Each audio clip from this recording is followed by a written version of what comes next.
هنعمل النهاردة حبة فول نابت كده حلوين. هوريكي من أول ما تشتري الفول لغاية ما تنبتيه وتطبخيه بطريقة سهلة وبسيطة جدا جدا جدا. في ناس كتيرة مش بتعرف تنبت الفول وتقول يعني بعمله بيبوظ مني. هوريكي ازاي تعملي الفول النابت بأبسط وأسهل طريقة. أول حاجة عشان تجيبي الفول هاتي فولة لونها فاتح زي ما احنا شايفين. الفول لونه أبيض، لونه فاتح. الفولة تبقى سمينة، ما يكونش فيها أي سوسة. ده مبدئيا كده واحنا بنشتري الفول. ساعات بتلاقي فول عند العلاف، انا جايبه بصراحه الفول اللي هو السايب مش المكيس. بتلاقي فول لونه غامق شويه، ده ما تجيبهوش نهائي. ليه بقى؟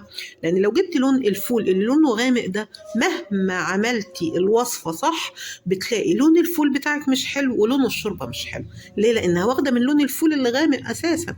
فانت وانت بتشتريه مبدئيا كده تجيبي الفوله البيضه، الفوله اللي لونها فاتح، الفوله السمينه، الفوله البلدي، عشان الفول البلدي بيبقى طعمه حلو. الصيني ده مش ظريف بصراحه. فانت تجيبي فوله بلدي زي ما احنا شايفين. الفول اهو بنقيه من اي شوائب فيه، من اي فوله مثلا مسوسه، اي فوله مش حلوه هتنقيه في الاول.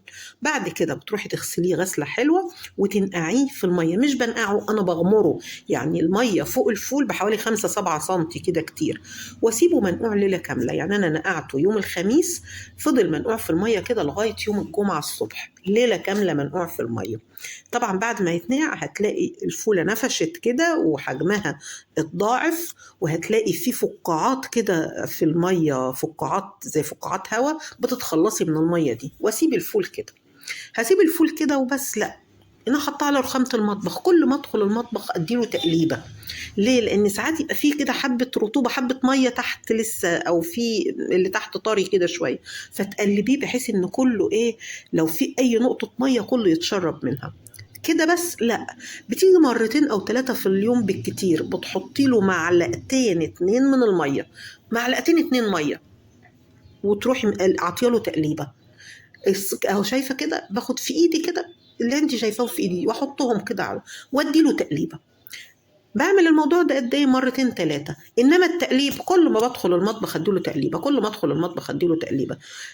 بتلاقيه يعني انا عملته الخميس بالليل لحد الصبح كان زي ما احنا شايفينه كده، نبته زي الفل.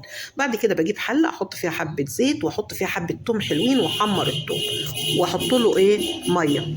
بعد كده بسقط عليه الفول، بحط له مرقه خضروات، بحط له كمون، عصره ليمونه مهم جدا، من الحاجات اللي بتخلي لونه فاتح وحلو قوي عصره الليمون اللي انا حطيتها دي.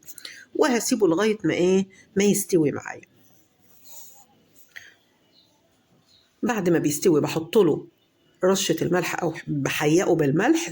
شايفة لون الشوربة بتاعته أحلى من شوربة اللحمة ولا لأ؟ شايفة لونها جميل قوي إزاي؟ ده بفضل إن أنا جايبة الفولة فاتحة، وكمان بفضل الليمون اللي أنا عصرته بيديله لون حلو قوي. بعد كده أنا بحب بقى بعد ما بغرفه كده في الطبق أحط عليه حبة شطة، عصرة ليمون، وكلي أحلى شوربة فول نابت. لايك بقى للفيديو وشيريه لو عجبك، وأشوفكم